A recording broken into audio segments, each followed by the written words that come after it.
سلام كبرات تختاتلتي يوتيوب شانل سينما سمرة لومون كم وترو زتفعلي سبورتا وحبرتات حيزنا لكم قريبنا لنا نمكتتالكم بخبر نعدم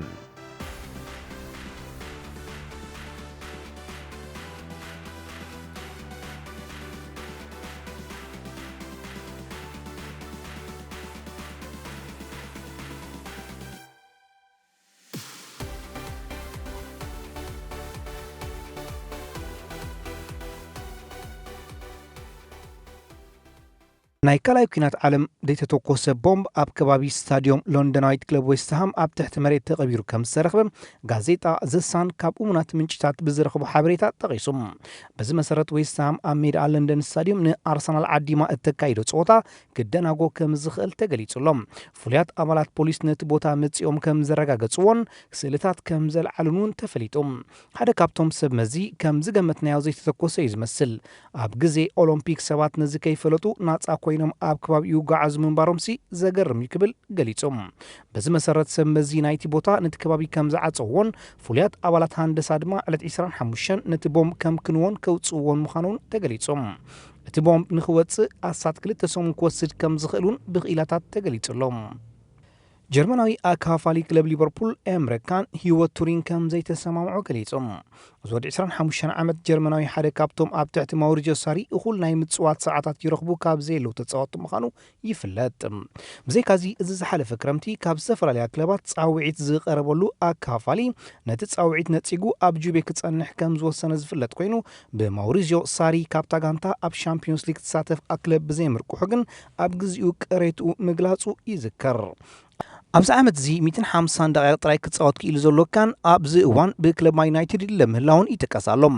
ካን ኣብ ዝሃቦ ቃል ኣብ ዝለዓለ መድረክ ክወዳደር ህንጡይነት ኣለኒ ካብ መጀመርያ ክጻወት ከዓ ኣይከኣልኩን ሕጉስ ድማ ኣይኮንኩን ክብል ተዛሪቡ። ኤምሬካን ካብ ክለብ ሊቨርፑል ብናጻ ናይ ምስጋር ናብ ጁቬንቱስ ዝሓለፈ ክራማት ከም ዝተሰጋገረ ይዝከር።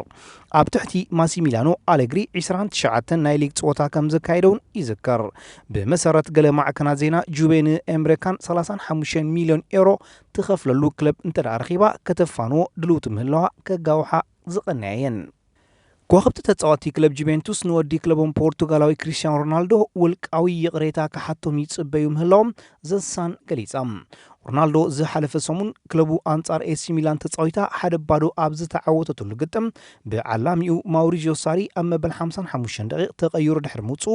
ብቐጥታ ንደቂ ጋንቱ ሰላም ከበለ ንሃገሩ ምምርሑን ተቆጻጸርቲ ሓይሊ ዝህብ መድሃኒት እውን ክረኽብዎ ከም ዘይከኣሉ ይዝከር። ክለብ ጁቬንቱስ ነዝወዲ 34 ዓመት ናይታ ክለብ ዝበለጸ ተጻዋታይ ብተግባሩ ዝኾነ መቕጻዕቲ ከም ዘይትገብረሉ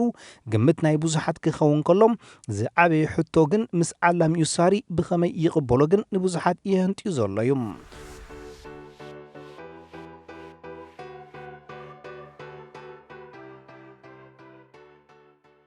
ናይ ቅድም ተጻዋታይ ክለብ ቸልሲ ናይጄሪያዊ ጆን ኦቪ ሚኬል ንወዲ ጋንቱ ነበር ቤልጂማዊ ኤዲን ሃዛር ብሉጽ ተውህቦ ከም ዘለዎ ግን ብዙሕ ኣብ ልምምድ ከም ዘየድህብን ገሊጾም። ንሚኬል ምስ ቤይን ስፖርት ቱርኪ ኣብ ዝገበሮ ቃለ መሕተት ሃዛር በዓል ድንቂ ተውህቦ እዩ። ዋላ እኳ ክንዲ ሊዮኔል ሜሲ ኣይኹን ኩዕሶ እግሪ ተሂብካዮ ግን ድላይ ክገብር ዝጽግሞ የለን ክብል ብወዲ ጋንቱ ነበር ወዲሱም።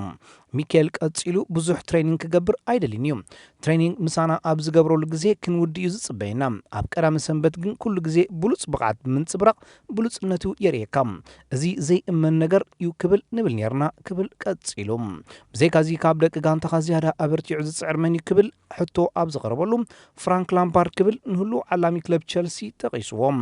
ኣብዚ ግዜ እዚ ኤዲን ሃዛር ካብ ክለብ ቸልሲ ወፂኡ ምስ ክለብ ሪያል ማድሪድ ዝጻወት ምህላውን ብሰንኪ ማህረምቲ ናይ ቸልሲ ብቕዓቱ ብሩይ ቀኒሱ ከም ዝርከቡን ይፍለጥ። ምስ ቱርካዊት ክለብ ትራንስፖርት ዝጻወት ዘሎ ኦቢ ሚኬል ኣብ መወዳእታ ዝሃቦ ቃል ሓደ ካብ ደቂ ጋንቱ ዝኾነ አቡበከር ዑመር ዝተባህለ ወዲ 20 ዓመት መንእሰይ ዕቁር ክእለትን ብሉጽ ተውህቦ ከም ዘለውን ጠቒሱ።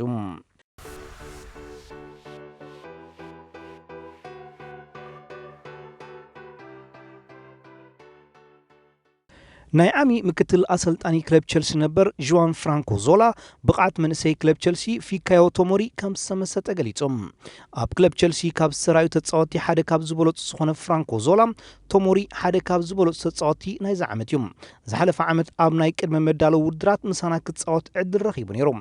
ብቕዓቱ ብግቡእ ስለ ዘይመዝመዝናዮ ግን ምሳና ኣየጽናሕናዮን ክብል ተዛሪቦም እዚ ዘደንቕን ዓብን ትእምርቲ እዩ ንዓይ ብቕዓቶም እዞም መንእስያት ግን ልዕሊ ትጽቢተ እዮም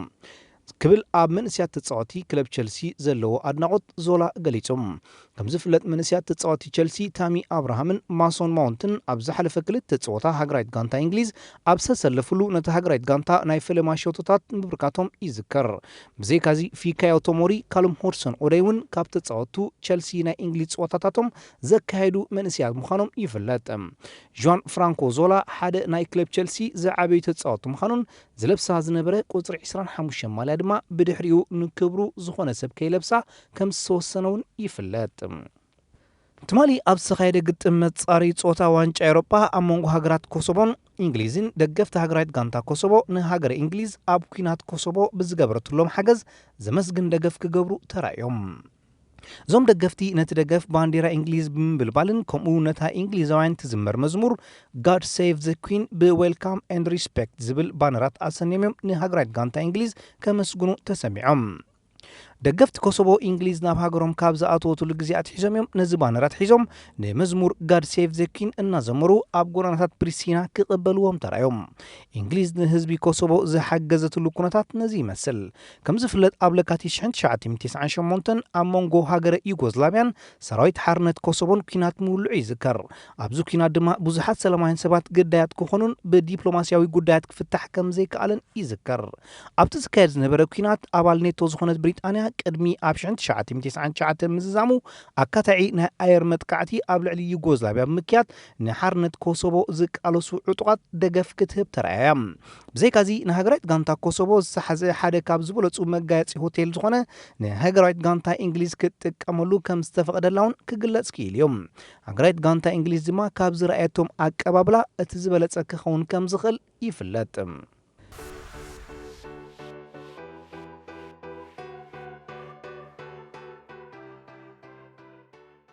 ተጻዋታይ ክለብ ሪያል ማድሪድ ካሚስ ሮድሪገዝ ናይ ብርክ መጥባሕቲ ክገብር ከም ዝኽእል ተገሊጾም እዚ ምስ ሃገሩ ኣብ ዘካይዶ ዝነበረ ልምድ ማህረምቲ ሒዙ ዝተመልሰ ኮሎምቢያዊ ኮኸብ ዝሓለፈ ክልተ ዓመታት ምስ ክለብ ባየር ሙኒኽ ብልቓሕ ክትጻወት ምጽንሑ ዝፍለጥ ኮይኑ ናብ ክለብ ሪያል ማድሪድ ተመሊሱ ይጻወት ከም ዘሎ ይፍለጥ በዚ ድማ ሮድሪገዝ መጥባሕቲ ምስ ዘካይድ ክሳብ መጀመርያ 2020 ካብ ጸወታታት ክርሕቕ ምዃኑን ነቲ ክለቡ ዝመጽእ ወርሒ ምስ መቀናቕንታ ባርሳ እተካይዶ ናይ ኤል ክላሲኮ ጸወታ ከብኩር ምዃኑ ተፈሊጡሎም ሮድሪገዝ ኣብ ዝሓለፈት ወርሒ ሕዳር ን11 ደቂቕ ጥራይ ናይ ምስላፍ ዕድል ከም ዝረኸበ ይዝከር ስፓኛዊ ኣከፋፋሊ ክለብ ሪያል ማድሪድ ማርኮ አሰንሲዮ ናብ ከተማ ፓሪስ ጉዕዞ ከም ዘካየደ ተፈሊጡ እዚ ኣብ ማህረምቲ ዝርከብ መንእሰይ ምስ ኣፍቃሪቱ ናይ ምዝንጋዕ መደብ ምግባር እዩ ናብ ከተማ ፓሪስ ገይሹ ብዘይካ ኣብ ከተማ ፓሪስ ዝገብሮ ምዝንጋዕውን ናብ ሃገር ሞሮኮ ናይ ሓፂር እዋን ምብጻሕ ምግባር ምስ ስድራ ቤቱ እውን ሓፂር ግዜ ከም ዝሕለፈ ተረጋጊጹ ኣፍቃሪቱ ንአሰንሲዮ ሳንድራ ጋራል ኣብ ህቡብ ቤት መግቢ ሴዛር ዝተሳልዎ ስእልታት ኣብ ማሕበራዊ መራኸቢታት ለጢፋቶላ ቤት መግቢ ሴዛር ሓደ ካብ ናይ ከተማ ፓሪስ ዝዓበየ ቤት መግቢ ምዃኑ ዝፍለጥ ኮይኑ ዓበይቲ ተጻዋቲ ክለብ ፓሪስ ሴን ጀርማን ዝኾኑ ኔይማር ኬይሎር ናቫስ ማውሪዮ ኢካርዲ ካብ ፍሉጣት ዓማዊልቲ ትካል ምዃኖም ይፍለጥ